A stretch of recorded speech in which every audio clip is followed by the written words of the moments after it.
Hello students, हमारा जो आज का टॉपिक है वो है टाइम एंड डिस्टेंस। और इसमें आज हम बेसिक कंसेप्ट पढ़ेंगे टाइम एंड डिस्टेंस का, जिसमें कि ट्रेन्स के बारे में हम पढ़ेंगे, बोट एंड स्ट्रीम के बारे में पढ़ेंगे और बेसिक जो कॉमन फार्मूले जो आपने स्कूल लेवल पे सीखे हैं टाइम एंड डिस्टेंस के, उनके बारे में भी बात करेंगे। तो सबसे पहले बात करते हैं स्पीड की। स्पीड क्या चीज़ होती है? कोई भी वस्तु या व्यक्ति कितनी दूरी तय करती है कितने समय में, उसको हम उसकी स्पीड यानी हिंदी में चाल कहते हैं। देखिए, स्पीड को आप किस तरीके से लिखते हैं? आप लिखते हैं 1 किलोमीटर पर आवर या 2 किलोमीटर पर आवर या 3 किलोमीटर पर आवर, या कई बार आप इसको मीटर पर सेकंड में भी लिखते हैं। तो इस 1 किलोमीटर पर आवर का मतलब क्या होता है? इस 1 किलोमीटर पर आवर का मतलब होता है कि अब moving body covers 1 kilometre distance in 1 hour, तो उसकी स्पीड को हम 1 किलोमीटर पर आवर कहते हैं। कोई भी वस्तु अगर 1 किलोमीटर की दूरी तय करती है 1 घंटे में, तो उसकी जो चाल होगी वो 1 किलोमीटर प्रति घंटा कही जाएगी। अब अगर इस स्पीड को हम मीटर पर सेकंड में कन्वर्ट करें तो किलोमीटर को मीटर में बदलेंगे तो 1 किलोमीटर में 1000 मीटर होते हैं। डिवाइड बाय घंटे को अगर सेकंड में बदलें तो 1 घंटे में 60 मिनट इंटू 60 सेकेंड, क्योंकि 1 मिनट में 60 सेकंड होते हैं। तो पहले हमने मिनट में कन्वर्ट किया और फिर उसको सेकंड में कन्वर्ट किया। ये 0 से 0 कैंसिल आउट हो जाएगी, 2 से 5 टाइम्स और 2 से 3 टाइम्स, तो हम कहेंगे 5/18 मीटर पर सेकंड। यानी अगर किलोमीटर पर आवर में स्पीड दी गई है और उसको मीटर पर सेकंड में कन्वर्ट करना है, तो हमेशा ध्यान रखिएगा आपको क्या करना होगा, इनटू करना होगा 5/18 से। तो जो किलोमीटर पर आवर की स्पीड है वो मीटर पर सेकंड में कन्वर्ट हो जाएगी। दूसरी बात, अगर आपको स्पीड दी गई है मीटर पर सेकंड में, अगर स्पीड किस में दी गई है? मीटर पर सेकंड में, और आप उसको कन्वर्ट करना चाहते हैं किलोमीटर पर आवर में, तो आपको इनटू करना पड़ेगा 18/5 से। देखिए, किलोमीटर पर आवर और मीटर पर सेकंड का अगर कंपैरिजन करें तो बड़ी यूनिट कौन सी होती है? बड़ी यूनिट होती है किलोमीटर पर आवर और छोटी यूनिट होती है मीटर पर सेकंड। यानी बड़ी यूनिट को अगर छोटे में कन्वर्ट करना है तो 5 और 18 में जो छोटा होगा, कौन छोटा है 5 और 18 में? 5, तो 5 को ऊपर रखेंगे यानी 5/18 से मल्टीप्लाई किया जाएगा। और छोटी यूनिट को बड़ी यूनिट में कन्वर्ट करना है तो बड़ी वैल्यू यानी 18 ऊपर होगा। ये चीज़ आपने ध्यान रखनी है, ठीक है। इसी से जो और फॉर्मूले बन जाते हैं, देखिए कई बार टाइम निकालने को आएगा, तो टाइम क्या होगा? Distance upon speed. टाइम हो जाएगा डिस्टेंस अपॉन स्पीड। यहीं से अगर डिस्टेंस निकालने को आता है तो डिस्टेंस क्या होगा? सेम फॉर्मूला है, देखिए डिस्टेंस क्या होगा? Speed into time. ये चीज़ें आपको अभी लग रहा होगा कि ये तो हमें आता है, बट इन्हीं चीज़ों के बेसिस पे आप कई बार गलतियां कर बैठते हैं क्वेश्चन के अंदर। तो हम अभी तो क्या है, बेसिक फॉर्मूलेस के बारे में बात कर रहे हैं। जैसे जैसे आगे बढ़ते जाएंगे तो शॉर्ट ट्रिक्स किस तरीके से आपने अप्लाई करनी है, क्या क्या तो शॉर्ट ट्रिक्स किस क्वेश्चन में यूज़ होंगी, वो सारी चीज़ें आपको बताई जाएंगी। तो अब हम बात करेंगे रिलेटिव वेलोसिटी के बारे में, क्योंकि अब हमारा टॉपिक स्टार्ट होने वाला है ट्रेन। तो रिलेटिव वेलोसिटी क्या चीज़ होती है? हिंदी में इसको सापेक्ष चाल बोलते हैं। रिलेटिव वेलोसिटी को क्या कहेंगे हिंदी में? सापेक्ष चाल। जब कोई भी दो वस्तुएं मोशन में होती हैं यानी गतिमान होती हैं, तो एक दूसरे के संबंध में उनकी जो चाल होती है उसको हम सापेक्ष चाल यानी रिलेटिव वेलोसिटी कहते हैं। इंग्लिश में क्या चीज़ होता है? Effective velocity. रिलेटिव वेलोसिटी मैं लिख देता हूँ, देखिए relative velocity, it is the effective velocity due to which a moving body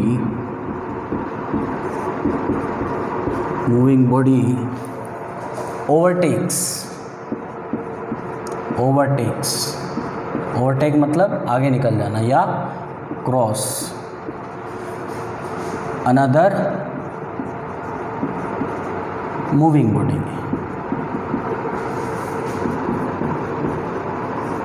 ये वो इफेक्टिव वेलोसिटी होती है जिसके कारण कोई भी मूविंग बॉडी दूसरी मूविंग बॉडी को ओवरटेक कर पाती है।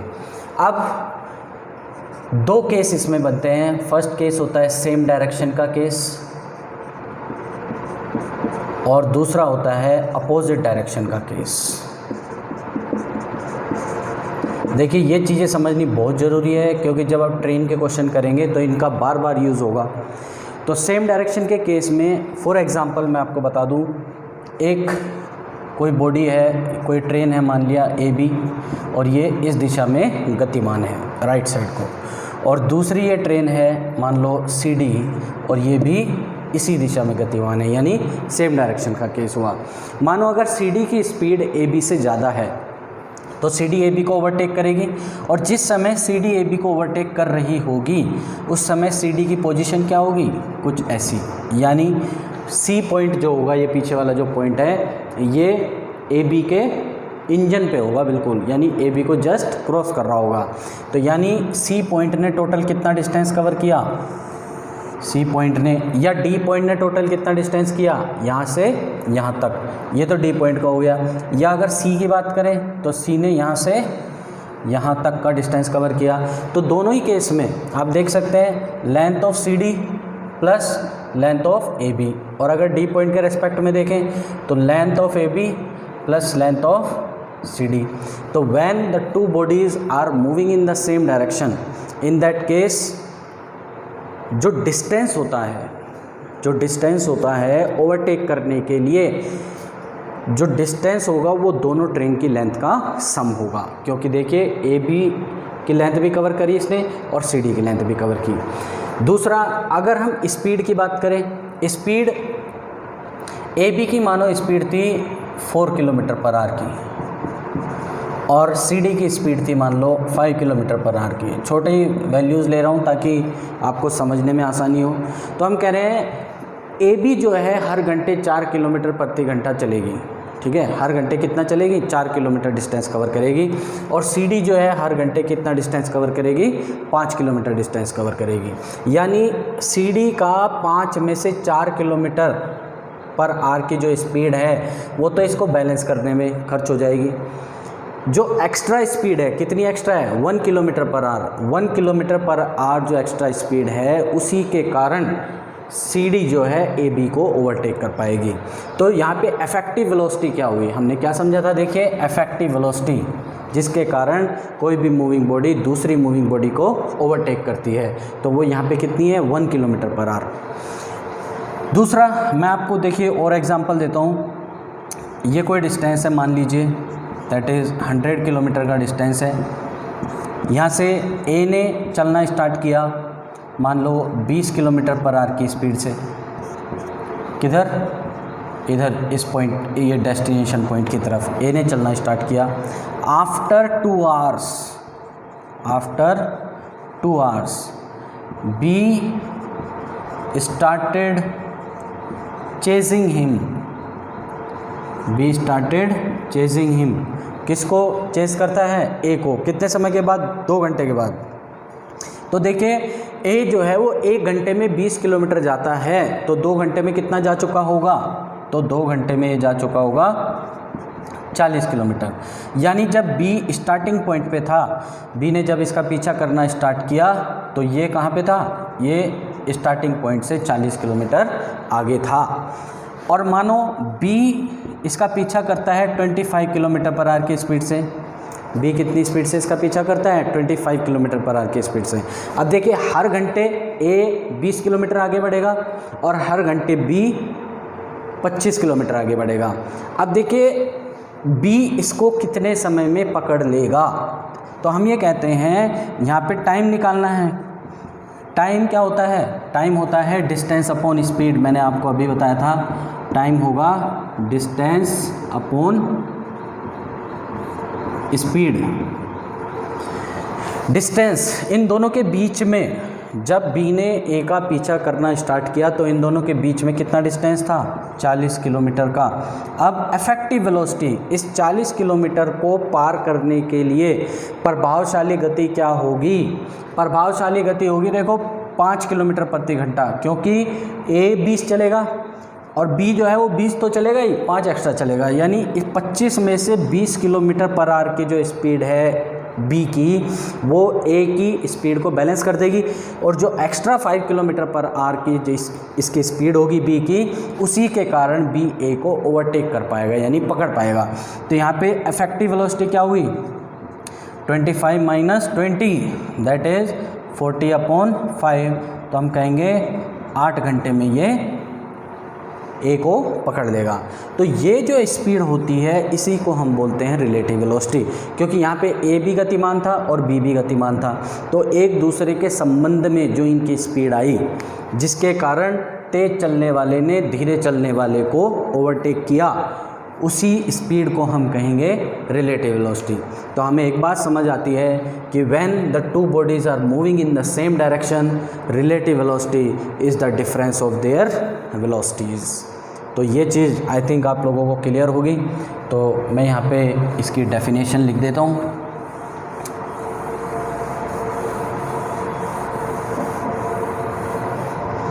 सेम डायरेक्शन के केस में relative velocity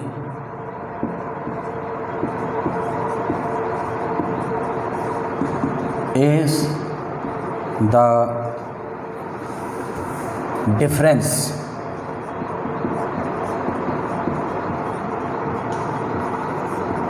of their velocities।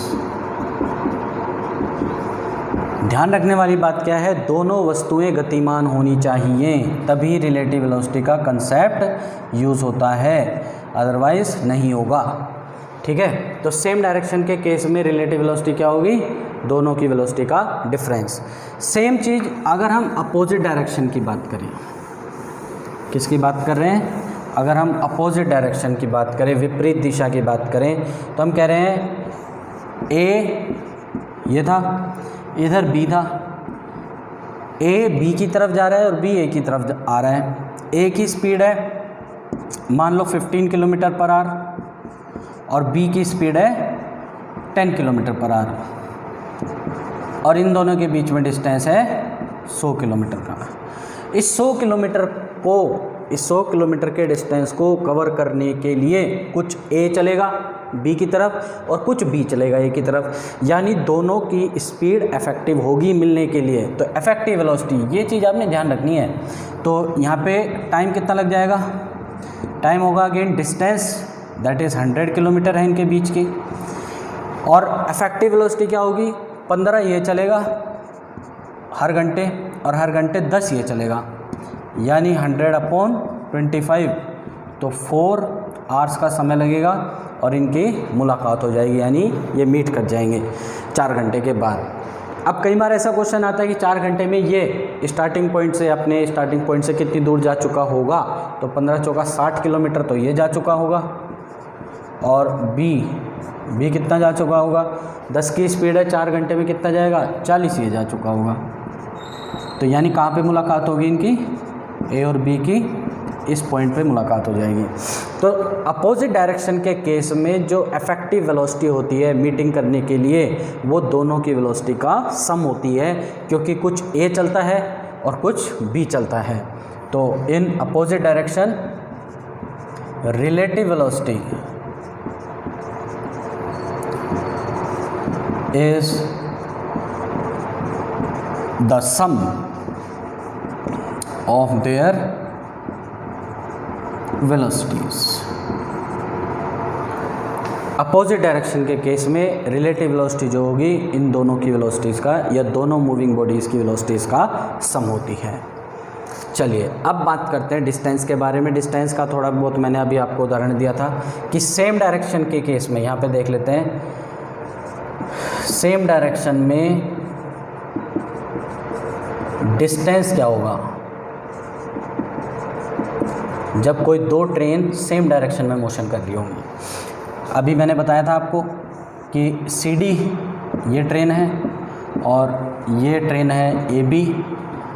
CD अगर AB को ओवरटेक करती है तो इसकी पोजीशन क्या होगी, C पॉइंट यहाँ होगा, D यहाँ पे होगा, यानी D ने CD ट्रेन के इंजन यहाँ पे होता है ना आगे की तरफ, इंजन ने कितना डिस्टेंस कवर किया, length of A B plus length of C D. यानी जब कोई दो ट्रेन सेम डायरेक्शन में गतिमान होंगी तो इन दैट केस जो डिस्टेंस कवर करना होगा वो क्या होगा, दोनों ट्रेन की लेंथ का सम होगा। तो डिस्टेंस कवर्ड इज द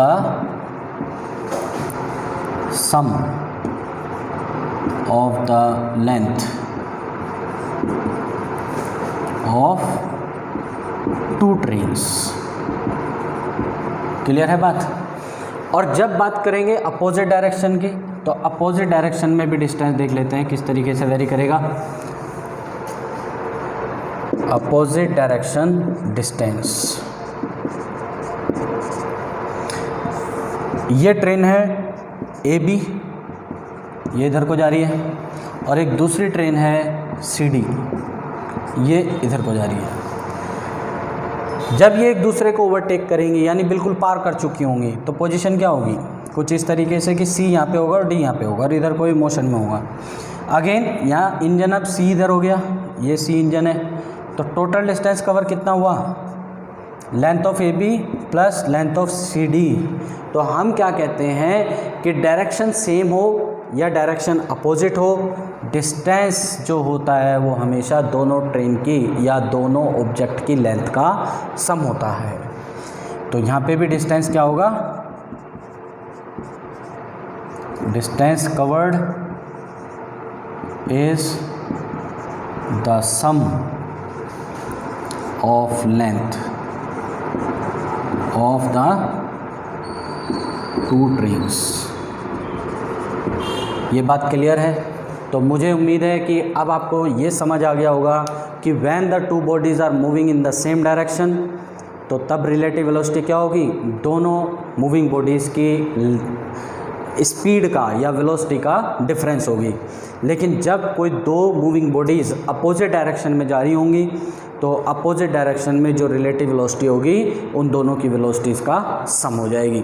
और अगर बात करें डिस्टेंस की, तो डिस्टेंस सेम डायरेक्शन में जाए तो भी डिस्टेंस ऐड होगा दोनों ट्रेन का, अपोजिट डायरेक्शन में जाएं तो भी डिस्टेंस दोनों का ऐड होगा। लेकिन इसमें एक केस और बनता है, कैसा, पॉइंट ऑब्जेक्ट का केस इसमें आ जाता है कई बार। पॉइंट ऑब्जेक्ट कैसे होता है, देखो पॉइंट ऑब्जेक्ट, जैसे कोई आदमी है ट्रेन के बगल में खड़ा है, कोई पेड़ है, कोई माइलस्टोन है, तो ऐसे ऑब्जेक्ट को हम पॉइंट ऑब्जेक्ट कहते हैं। तो मान लीजिए ये कोई ट्रेन है ए बी जब पॉइंट ऑब्जेक्ट को ओवरटेक करेगी, मानो ये कोई पोल है, इस पोल को जब ए बी ओवरटेक करेगी तो ए बी को कितना डिस्टेंस कवर करना होगा, दैट इज सिर्फ अपनी लेंथ के बराबर। तो व्हेन अ ट्रेन या व्हेन एनी मूविंग ऑब्जेक्ट जिसकी अपने आप में कुछ लेंथ है और वो किसी पॉइंट ऑब्जेक्ट को ओवरटेक कर रहा है, तो उस केस में उसको अपनी लेंथ के बराबर डिस्टेंस कवर करना होता है। ऐसा कब होगा, पॉइंट ऑब्जेक्ट के केस में। लेकिन अगर ऐसे ऑब्जेक्ट है जिनकी अपने आप में कुछ लेंथ है, जैसे कोई ट्रेन मानो टनल को ओवरटेक कर रही है, अब टनल की लेंथ हो जाएगी, या ब्रिज को ओवरटेक कर रही है तो ब्रिज की लेंथ आ जाएगी, या किसी खड़ी हुई ट्रेन को ओवरटेक कर रही है कोई दूसरी ट्रेन तो भी दोनों ट्रेन की लेंथ का सम होगा। या प्लेटफॉर्म की बात आ जाए कि कोई एक ट्रेन है वो ए बी प्लेटफॉर्म को ओवरटेक कर रही है, तो वहाँ पे भी क्या होगा, length of C D plus length of platform. तो ऐसे ऑब्जेक्ट कैसे कैसे होंगे, जिनकी या तो कुछ लेंथ होगी या कुछ लेंथ नहीं होगी, या ऐसे ऑब्जेक्ट होंगे जो दोनों ऑब्जेक्ट मोशन में होंगे, जैसे दोनों ट्रेन मोशन में है। या कई बार क्या होगा, एक ट्रेन चल रही है, उसके बगल में कोई आदमी दौड़ रहा है, तो आदमी तो क्या हो जाएगा, मूविंग पॉइंट ऑब्जेक्ट हो जाएगा। लेकिन ट्रेन जो है वो ऐसा मूविंग ऑब्जेक्ट होगा जिसकी अपने आप में कुछ लेंथ है। तो अब हम बात करते हैं ट्रेन के बारे में। ट्रेन में जो है इन्हीं कंसेप्ट का यूज़ होगा जो मैंने अभी आपको बताए, और इन्हीं के बेसिस पे आपसे क्वेश्चंस भी एग्ज़ाम में पूछे जाते हैं। तो अलग अलग इसमें जो केसेस बनते हैं उन पे हम थोड़ा फोकस करेंगे और उनके क्या क्या फॉर्मूलेज डेवलप हम कर सकते हैं, शॉर्ट ट्रिक, वो आपको मैं अभी इस टॉपिक में समझाऊंगा। तो अब हम स्टार्ट करते हैं टॉपिक ट्रेन्स। ट्रेन्स में पहला जो केस बनेगा, first case, time taken by a moving train to cross another moving train। देखिए दोनों ही ट्रेन कैसी हैं, मूविंग है, और ट्रेन है तो उनकी अपने आप में कुछ लेंथ होगी। और किसकी बात कर रहा है, टाइम की। और टाइम क्या होता है, टाइम होता है डिस्टेंस अपॉन स्पीड। अब दोनों ट्रेन की लेंथ होगी तो हमने पता है हमें कि अपोजिट डायरेक्शन हो या सेम डायरेक्शन हो, डिस्टेंस तो हमेशा ऐड होता है। तो डिस्टेंस क्या हो जाएगा यहाँ पे, sum of length of both the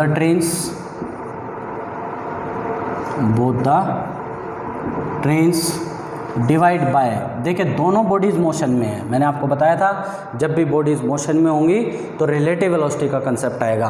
तो यहाँ पे ज़रूरत पड़ेगी आपको ये पहचानने की कि ये जो दो बॉडीज़ हैं मोशन में हैं तो सेम डायरेक्शन में मोशन कर रही हैं या अपोजिट डायरेक्शन में मोशन कर रही हैं।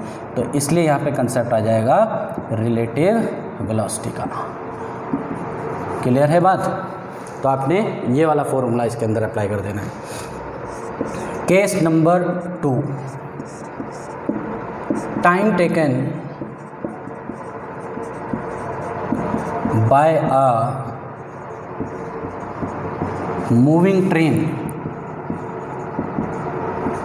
टू क्रॉस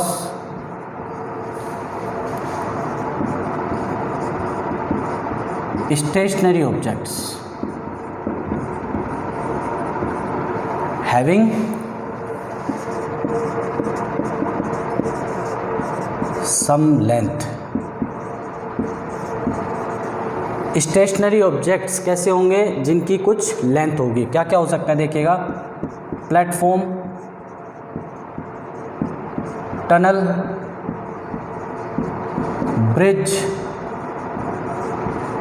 कोई ट्रेन हो सकती है खड़ी हुई, ठीक है। और क्या क्या हो सकता है, प्लेटफॉर्म हो गया, टनल हो गया, ब्रिज हो गई, ट्रेन हो गई, एक्सेट्रा। मतलब कोई भी ऑब्जेक्ट जिसके अपने आप में कुछ लेंथ है वो यहाँ पे आ सकता है।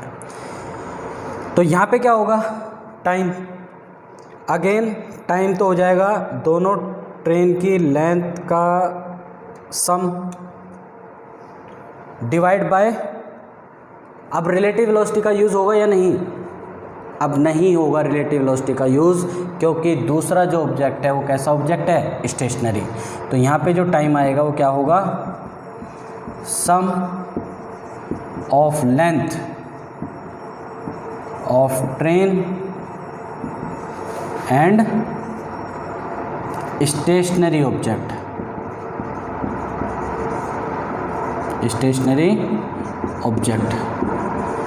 Divide by speed of train. Train की स्पीड आएगी क्योंकि दूसरा जो ऑब्जेक्ट है वो स्टेशनरी ऑब्जेक्ट है, यहाँ पे रिलेटिव वेलोसिटी यूज़ नहीं होगी। क्यों नहीं होगी, क्योंकि दूसरा ऑब्जेक्ट स्थिर है।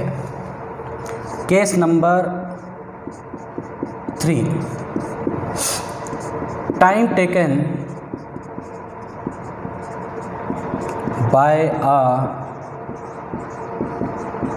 Moving train. कैसे ट्रेन है, moving train, to cross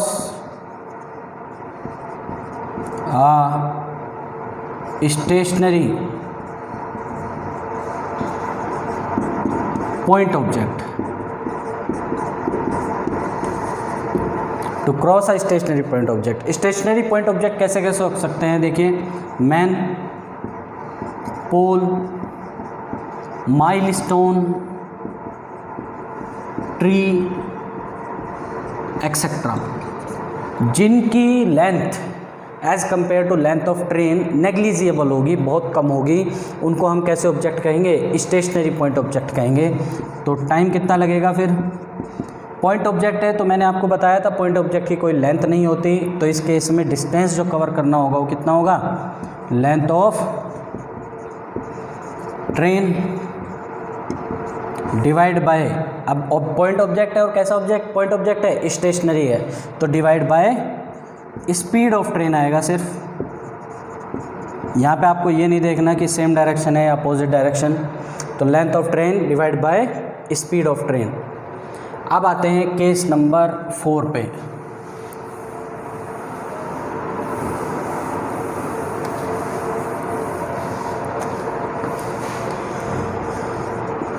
case number 4, time taken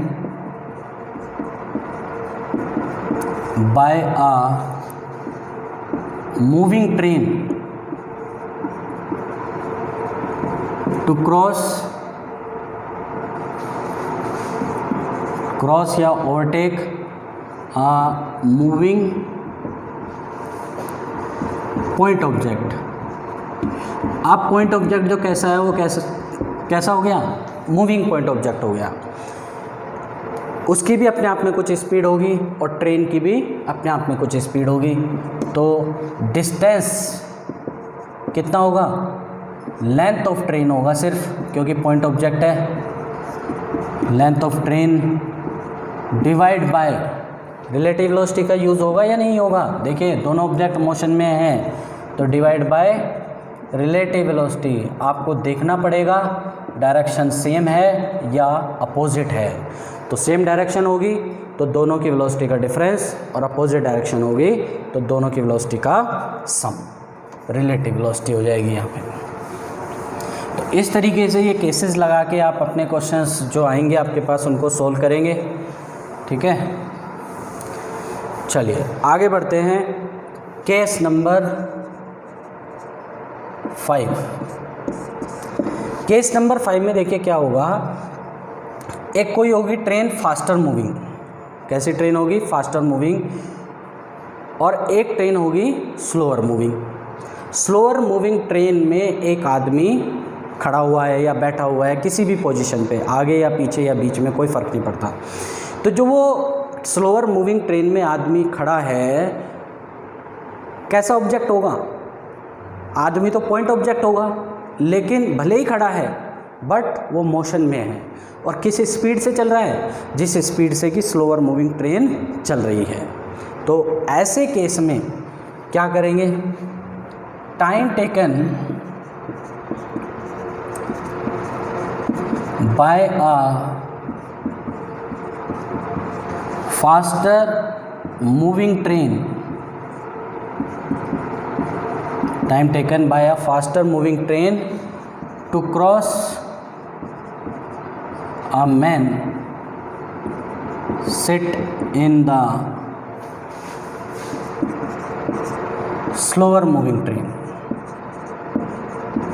sit in the slower moving train। अब देखिए ये जो आदमी है स्लोअर मूविंग ट्रेन में खड़ा है, फास्टर मूविंग ट्रेन आती है और इसको ओवरटेक करती है, तो कितना टाइम लगेगा?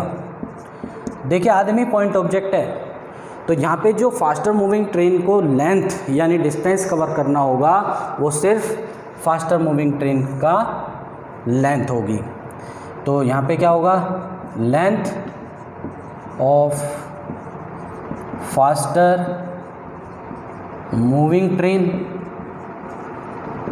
डिवाइड बाय रिलेटिव वेलोसिटी आएगी या नहीं आएगी? यस, रिलेटिव वेलोसिटी आएगी, बिकॉज जो आदमी है वो भले ही पॉइंट ऑब्जेक्ट है लेकिन स्लोअर मूविंग ट्रेन की स्पीड से वो गतिमान है। तो यहाँ पे आपको देखना पड़ेगा कि whether the two trains are moving in the same direction और in opposite direction.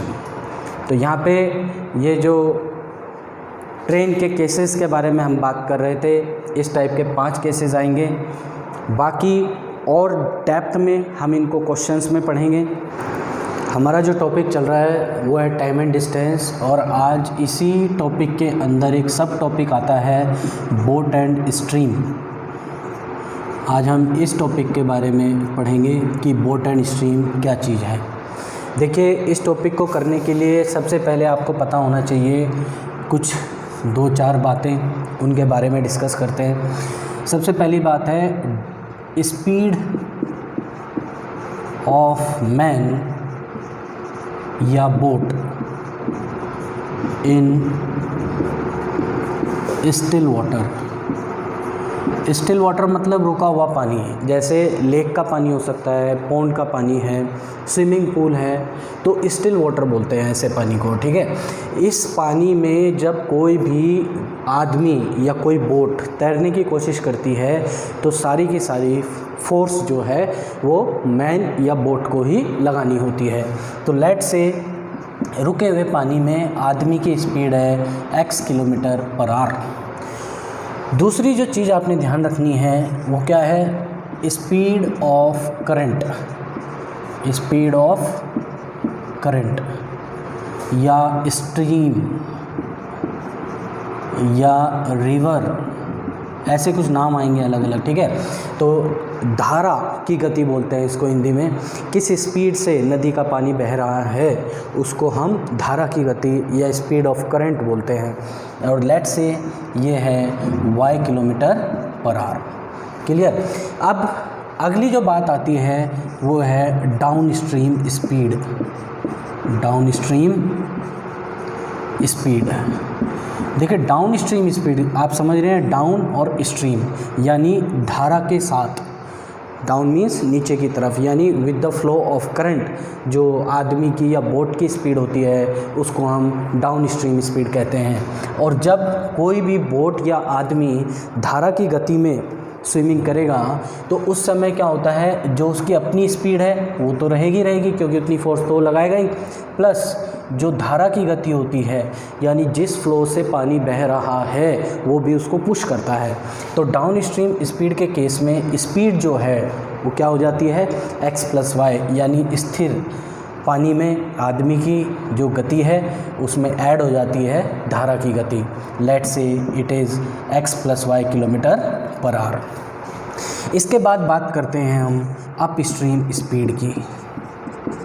Up stream speed, up means ऊपर की तरफ, यानी opposite to the flow of current, धारा के विपरीत दिशा में। देखिए इस केस में क्या होता है, जो आदमी की स्पीड है, आदमी की स्पीड जो है वो धारा की गति से ज़्यादा होनी चाहिए, अदरवाइज़ पानी इसको अपने साथ बहा के ले जाएगा। तो ऐसे में क्या होता है, जितनी भी आदमी की स्पीड धारा की स्पीड से ज़्यादा होगी उसमें वही अप स्ट्रीम स्पीड कहलाती है। ठीक है, जितनी भी ज़्यादा होगी। लेट से फॉर एग्जांपल हम बोलते हैं कि x मानो 5 km/h है और y मान लिया लेट से 4 km/h। ठीक है, y क्या है, धारा की गति।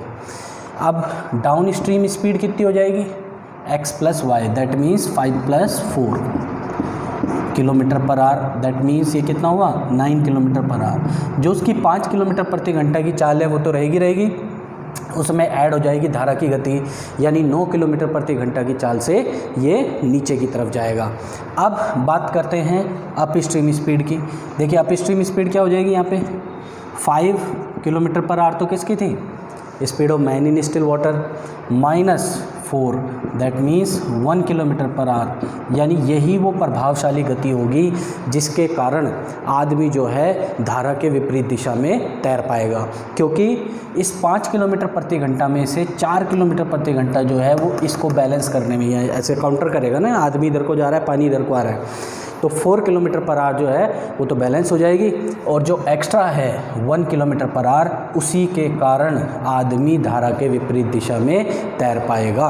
तो आपने ध्यान रखना है, आदमी विपरीत दिशा में तभी तैर पाता है जब उसकी स्पीड जो है धारा की स्पीड से ज़्यादा होगी।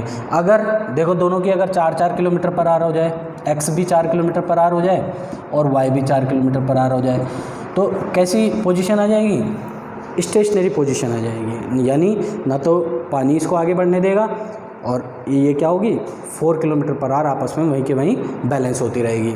और अगर धारा की स्पीड ज़्यादा हो जाए, मान लो अगर y ज़्यादा हो जाए x से, तो क्या होगा, अगर आदमी तैर रहा है कंटिन्यूसली, मान लो 5 किलोमीटर पर आवर की स्पीड से कंटिन्यूसली तैर रहा है, but y 6 kilometre per hour है, तो क्या करेगा, इसको 1 किलोमीटर प्रति घंटा अपने साथ बहा के ले जाएगा पानी।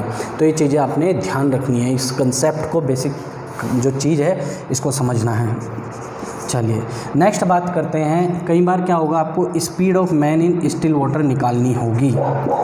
स्पीड ऑफ मैन या बोट इन स्टिल वाटर, किस केस में, जब आपको अप स्ट्रीम स्पीड और डाउन स्ट्रीम स्पीड दोनों गिवन होंगी, तो तब क्या होगा, down stream speed plus up stream speed upon 2 आपने कर देना है। तो इस फॉर्मूले से आपका क्या होगा, स्पीड ऑफ मैन या बोट इन स्टिल वाटर निकल के आ जाएगा।